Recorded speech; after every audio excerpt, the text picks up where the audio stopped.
So my name is Lorenza Cassini and I'm an architect, and my husband is Paul Bauer, who's also an architect, and we have a little girl, her name is Lyra.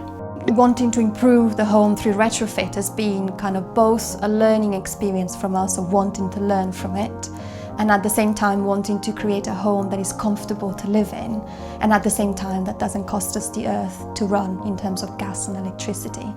And so we've seen our approach to the retrofit in terms of phased, so doing a little bit every year with the money that we've been able to spend on it. And I guess the hopes of the improvements is to create that home that we can be here for many years to come, and that can be quite comfortable for all of us. So in terms of design, we understood the improvement of the fabric of the building, so the roof insulation, the walls insulation and the floor insulation as the easiest to do in a way, and the most important. In terms of trying to understand how we could do the retrofit, it's definitely been a mix of having professionals coming to do some elements and having some elements that we could do ourselves. And they were driven from skills. So skills that we could pick up ourselves obviously led to DIY approach, but things that were too technical for us to learn, but also to have the confidence of doing it properly, obviously that led to calling the professionals in. When we moved in 2009, we had to renovate the home, which hadn't been touched for 20 years. So at that point we were able to insulate the roof. We have been able to partly insulate the external walls.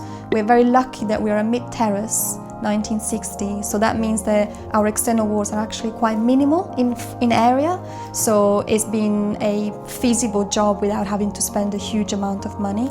This house had the original 1968 boiler, which when our plumber saw it, he told us to not even attempt turning it on because it was a piece for a museum, not for a house.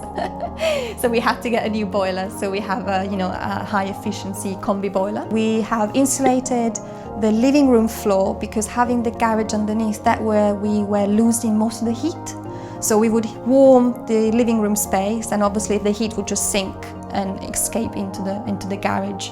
So that was very important. So we had to change the windows because the original double glazing units in this home were very old, about 20 years, and the frames had warped through the heat and cold, the different seasons over 20 years, so much that there were massive gaps in the window, so there were huge drafts coming in the house. We bought them from a green building store, and that was brilliant being Carbon Co-op members, because at the time when we did that, Green Building Store had offered a discount for members of Carbon Co-op.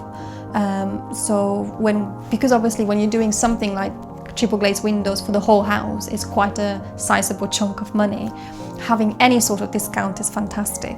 And the other aspect in terms of going for timber frame instead of UPVC, not only is because it's a nicer material to have in the home, we just don't like plastic, but it's also something that we'll be able to maintain for many years to come. When UPVC fails after 20 years, you just have to get rid of the whole unit.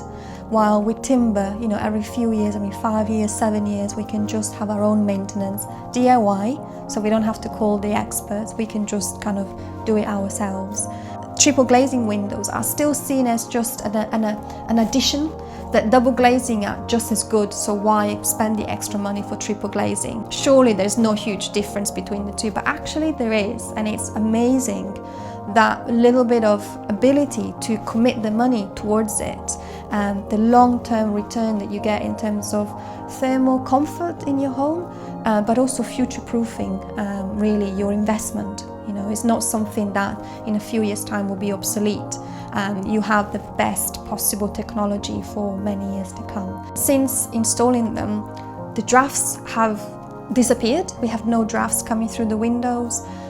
We don't feel that the heat is lost from the home to the outside as fast. We feel that the windows are much better at retaining the heat in the home. And the thing that we really weren't expecting is the acoustic improvement. And we have a little girl, and in the last year, nights and sleeping has been priority number one, and the windows have helped to kind of cut out the extra noise of cars and other things from the outside. So that's been a nice bonus. Before, we could bring it to be a warm environment, but we would then lose the heat very quickly. While now the best thing is that we only have the heating on a couple of hours in the morning and maybe 1 hour in the evening, and that's it. We know that by having very small bursts of heating the home is just really stable, and that's the best thing. Yes, I think that in general we would definitely recommend to do the retrofit works to as many people that own their own homes as possible. You know, when you do the retrofit to your home and you understand how your home works and how you've improved it and how you can tweak it to make it the best comfortable environment for yourself, then it really makes you feel that you're not to the mercy of what the government wants to do or what the big 6 companies might want to charge you. You start to really take that control back, and your home is that kind of ability to do it. You can visit homes like these at green open home events held regularly around the UK. For more information on how Carbon Co-op can help you improve your home and reduce your emissions, visit our website.